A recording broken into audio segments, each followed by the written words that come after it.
Good morning, ladies and gentlemen. Thank you very, very much for coming. I'm Dick Cowan. I'm a volunteer with Public Accountability for Our Capital and the former chair of the Historic State Capitol Commission, a Senate appointee. Public Accountability for Our Capital is here today with our sister organization, Save Our Capital.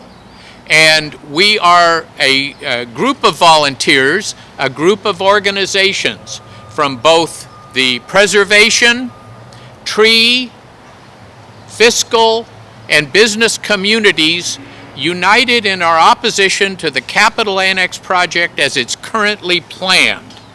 As it's currently planned, the project would demolish the historic 1950s annex listed on the National Register of Historic Places. It would totally excavate and ruin our West Gathering Place, what Ewell Hauser called California's front yard, and it would take out a huge amount of the trees from our 150-year-old Arboretum here in Capitol Park. The speakers today you'll hear from are first Karen Jacques, who is a board member of Preservation Sacramento, a longtime Sacramento neighborhood activist, and a downtown historic property owner. You'll then hear from Kate Riley, who's a member of Trees for Sacramento, the founder of the River Park Tree Canopy Project, and worked in the Annex building as an Assembly legislative consultant. And then from Bruce Lee, who's the president of the Sacramento Taxpayers Association. We'll have available for questions Wayne Donaldson, the former State Historic Preservation Officer. He preceded me as chair of the Historic State Capitol Commission and is an architect and a fellow of the American Institute of Architects. Later today at 11, we're going to hear from the Joint Rules Committee the latest little dribble of information about the Capitol Annex project. It's a project that got a great start, but took a terribly wrong turn. We don't hear from them much. We don't hear from them often. We've asked them for documents on which they're basing their decisions, and they've been refused to us as privileged. When Mr. Cooley decided to forego the analysis of possibly preserving the annex, renovating it, correcting its code issues, upgrading its mechanical systems, and finding that that would meet the legislators' needs. The law actually requires such an analysis be done. We've asked for it. They say that document doesn't exist. I was associated when I got out of the Navy and came back to Sacramento with the restoration of this project. And I really believe in restoration of our important public buildings and our important public gathering spaces and parks. Mr. Cooley's fond of calling this whole building, both sides, the people's house, but he's not very well informed the people or explained his decisions to the people or accepted public input. He asked the public employees and the consultants working on his behalf to sign non-disclosure agreements, and that prevented them from answering the questions the Historic State Capitol Commission had for them. That commission, by the way, has the statutory obligation to advise the legislature on the Capitol building, including the annex. It's interesting that 3 former chairs of the Historic State Capitol Commission have signed on with PAC and SOC in opposition to the project as currently planned. So with that, I'll let our speakers give you some details. Karen. Good morning. I'm Karen Jacques, and as Dick said, I'm a board member of Preservation Sacramento, and I'm going to talk briefly about the historic resources that are going to be lost with this project. And biggest issue is the demolition of the historic annex building. Nobody disagrees that it needs work, but to demolish a building. It's a building that is on the National Register. It's a building that was designed by Alfred Eichler, who's one of Sacramento's most prominent mid-century modern architects and also served as the state architect, and who designed the building extremely carefully to be clearly different from, but blend with our beautiful restored original state capitol building.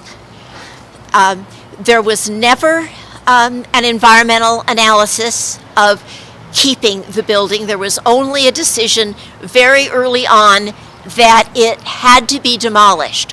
One of the things that Preservation Sacramento and all of us working on this find the most appalling was that there was never any environmental review. Beautiful, well-designed building could be saved. But the annex project started with the need to deal with the problems that nobody denies that the annex in its current state has.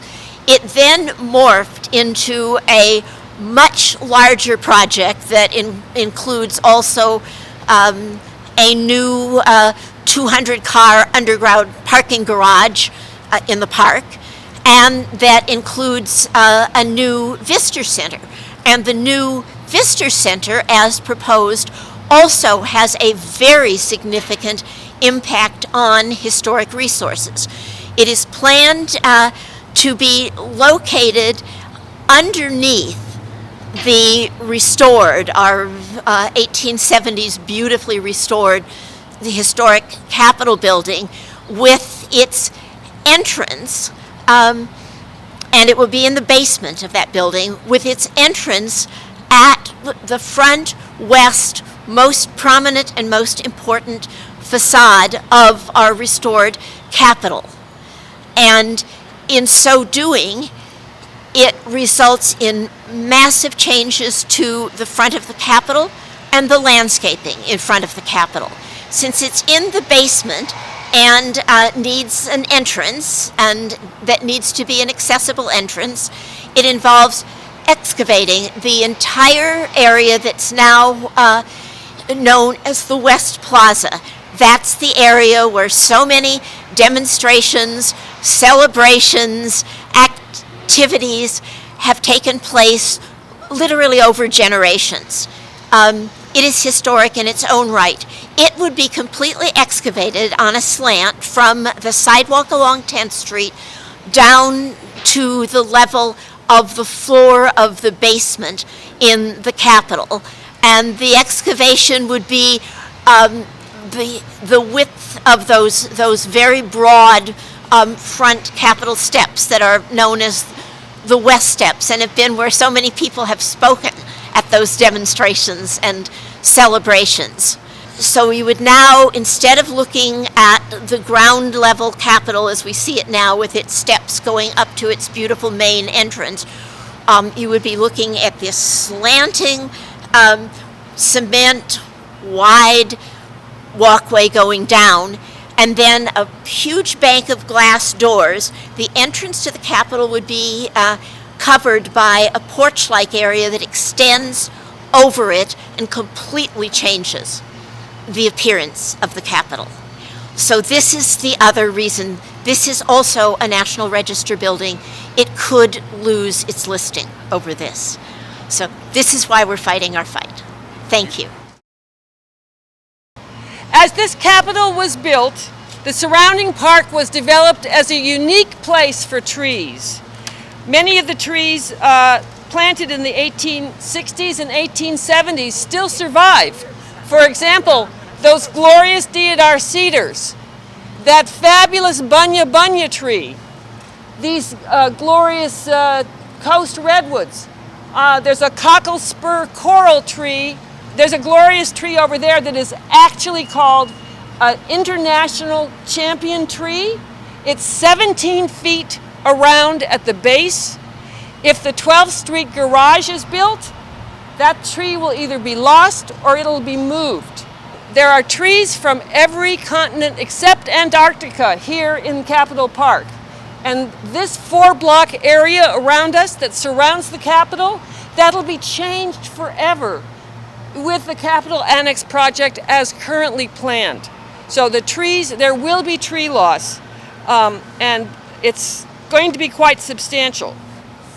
Just yesterday, the Joint Rules Committee posted a slide presentation that represents what the latest version of what they are proposing for the Capitol Annex project. We didn't see it until then. It appears to be the case that the Joint Rules Committee has selected the double T design, which of the 3 designs that had been proposed in September destroys or threatens the most trees.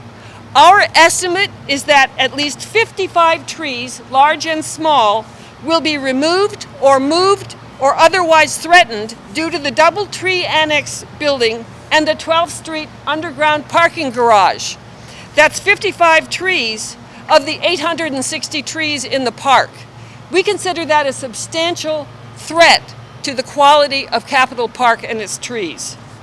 The excavation for this building and particularly the garage, at least 25 to 30 feet deep. Trees will be affected within 25 feet of the outline of the annex and the garage. So it's not just what you see on the map. You have to realize that trees' roots grow wide, and so they will go beyond what's actually a site map.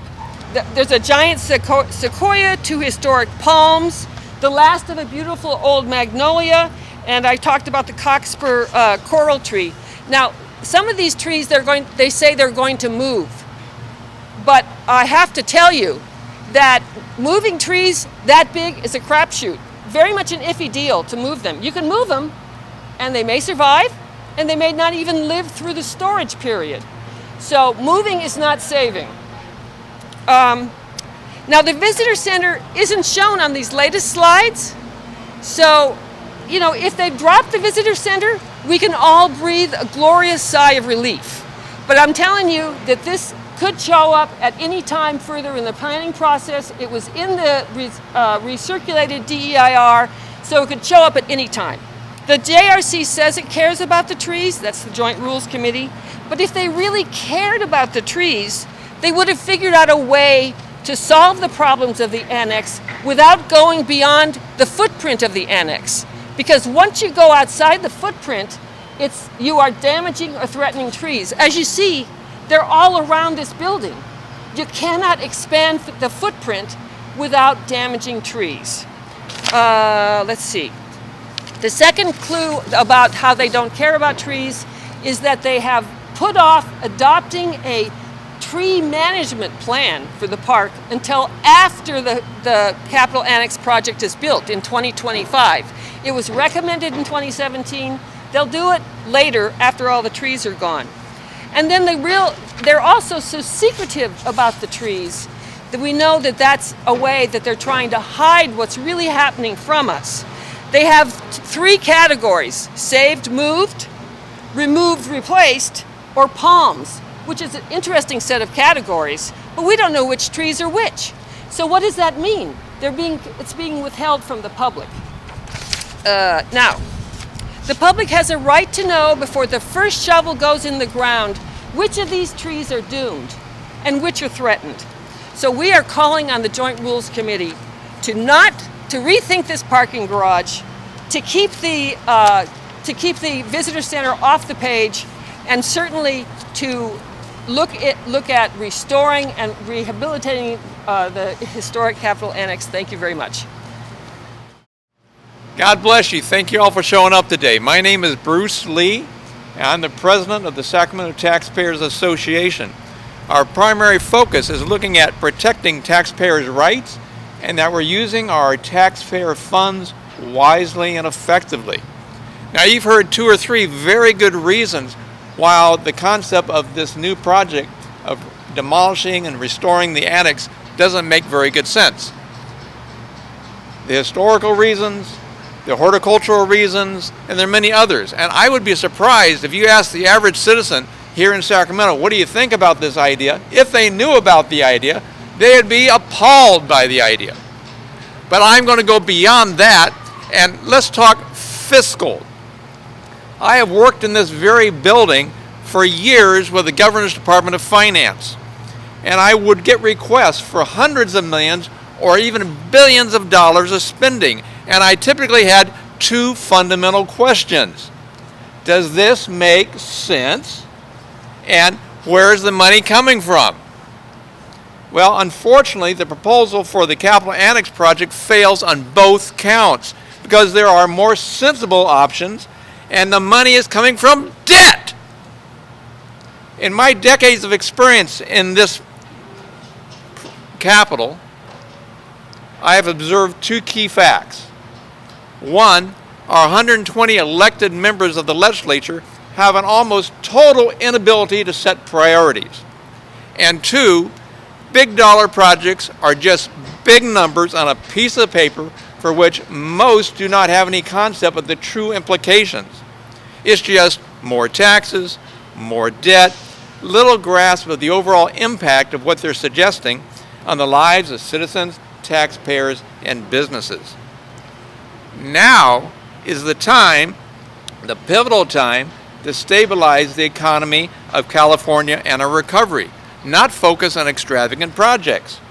And we have hope in our state budget surplus that yes, indeed, with federal and state aid, we may help citizens get back on their feet. At the same time, the road to recovery is a very, very long road. Just as taxpayers have had to tighten their belts during this pandemic storm, so too our legislators need to respond and be wise about our spending. The legislature has a responsibility to us as citizens to focus on our needs, our economic recovery, and instead, though, we have the Joint Rules Committee today focusing on this particular project, discussing a plan that will bring little benefit to the state and our citizens. And let me counterpoint that. Instead of bringing benefit, this plan will actually bring burden to us for decades to come. It is to be funded by more than $1 billion of lease revenue bonds, which must be repaid from the precious general fund. The project's costs have doubled more since 2018 and 2020. In 2018, we were talking about $554 million. In 2020, we were talking well over $1 billion, and I've even heard projections of $1.6 billion. And none of these costs have been scrutinized yet by any fiscal or budget committee of the legislature. Now, $1 billion can go a long way, I think you can agree, to assisting and helping Californians. So why waste this money on a project that's geared to only benefit the political elite? Wildfire forest protection plans, relief of small business, zero-emission vehicle goals, and many other tasks and projects are much greater priorities for our state. Many taxpayers today can barely afford to support themselves as they've lost their jobs or businesses during this terrible pandemic. So why should they take on a luxury project just, again, that will not help them survive, but for the benefit of the elite? Furthermore, this project isn't just costly and ill-timed, it is also completely lacking in transparency. The meeting being held today at 11 o'clock was not announced till last Friday at 5 o'clock. These types of trickery and scams to deceive the public and prevent scrutiny is abhorrent. It points to a desire to hide the project from the scrutiny that it deserves until it's perhaps too late to stop the project. The key issues that are directly impacting us today must take precedence if we're ever to hope to return to a pre-pandemic normal lifestyle. And I'm dismayed that this meeting today is taking precious time and taking precious priority over these other issues, but at this point, it's still not too late to reconsider this plan. The Joint Rules and Committee Committee on Rules and Governor Newsom should pause the annexation project. There is no rush. And I call upon them to do so. They should take into account the input they're receiving today that reflects the concerns of the public and of advocates. Look at the less burdensome solutions that are obviously available for the needs here and upon our taxpayers. And before I go on, let me pause here. Let me thank you for taking your time and energy for being here today. Let us suggest, let's keep up the good fight. It is our responsibility to exercise ownership over our own government. And that's what we're all about today. If you have any questions, please let me know. If I can be of service to you, let me know. God bless you all, and I thank you for your attention.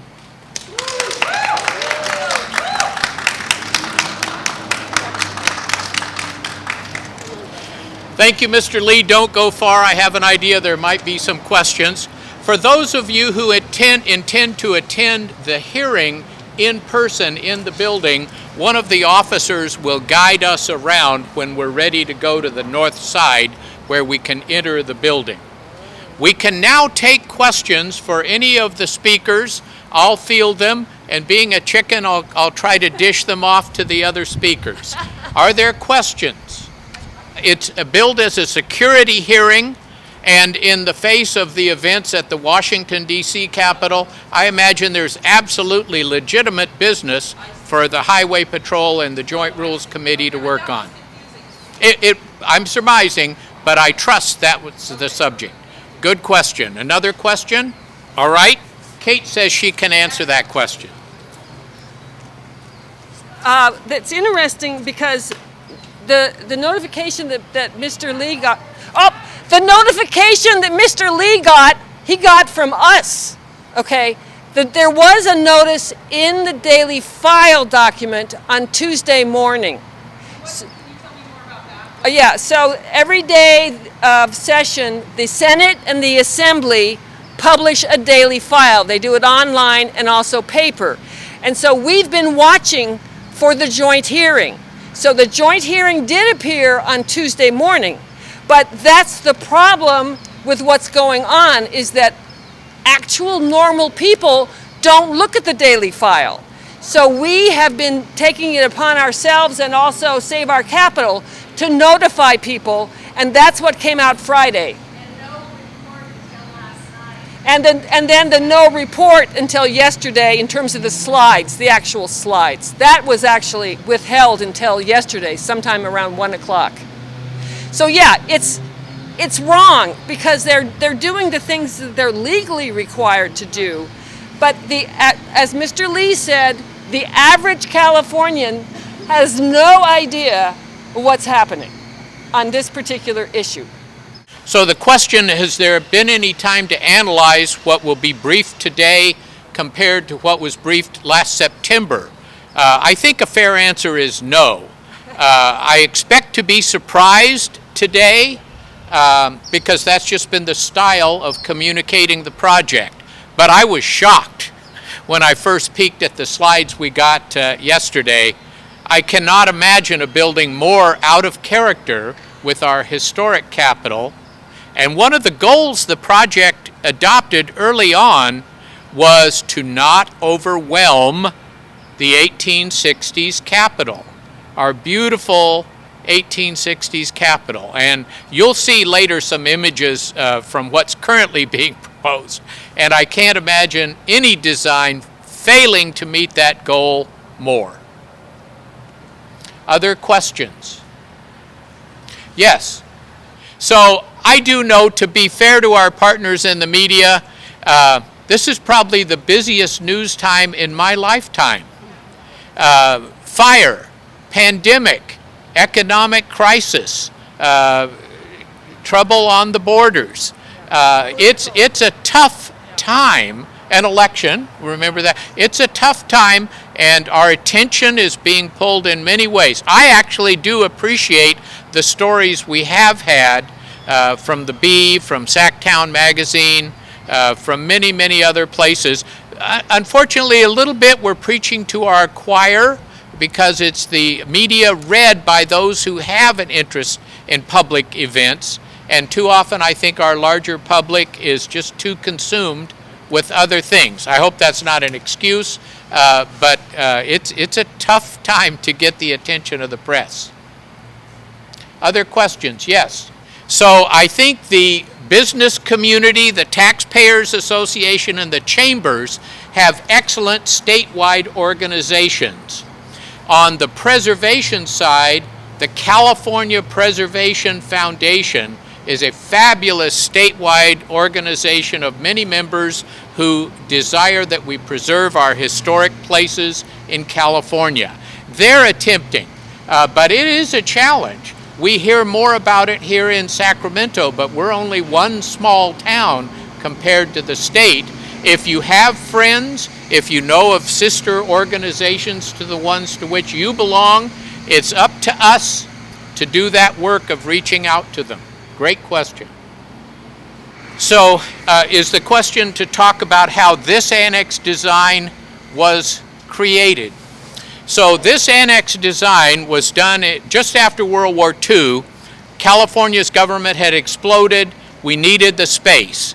The state at that time, interestingly, designed its public buildings in-house with state employees. That's not our current practice, but Alfred Eichler assembled his teams, and he set as his goal, don't overwhelm the 1860s Capitol, use the modern architecture vernacular of the late 40s, 1950s, currently called mid-century modern, choose materials that are sympathetic, granite, white plaster, but don't attempt to copy, in order to minimize the width, length, and height of the annex. He chose deliberately not to match the very large story height of the 1860s Capitol, but to fit a modern office building's spacing in. We can make those transitions then between older and newer with ramps and elevators. So it was a very deliberate and thoughtful effort, we think a very successful one, that the current new design doesn't seem to accomplish. A question, I'm sorry, the gentleman in yellow had his hand. Remember, this building is the only building in the state owned by the legislature. They give the first floor of the annex to the governor to administer, but the building is owned by the legislature. It's their project. The governor has a representative kind of watch and monitor, but it is the legislature's responsibility for the project. One more question.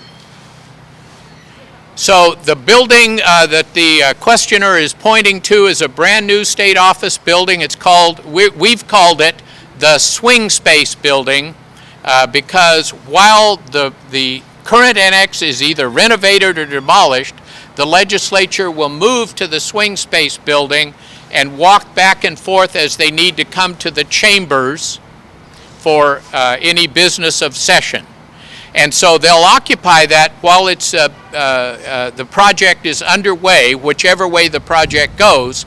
The question is, why not utilize that building and therefore not need to expand? We think that's an excellent question. There is parking for the members in the Swing Space Building.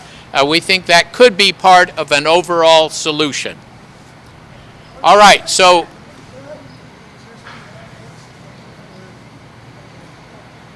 speak a little more loudly. Absolutely. One of the architectural consultants who works for the Joint Rules Committee, CHSQA is the name of the firm, said any architect worth his salt could solve those problems. They can be fixed.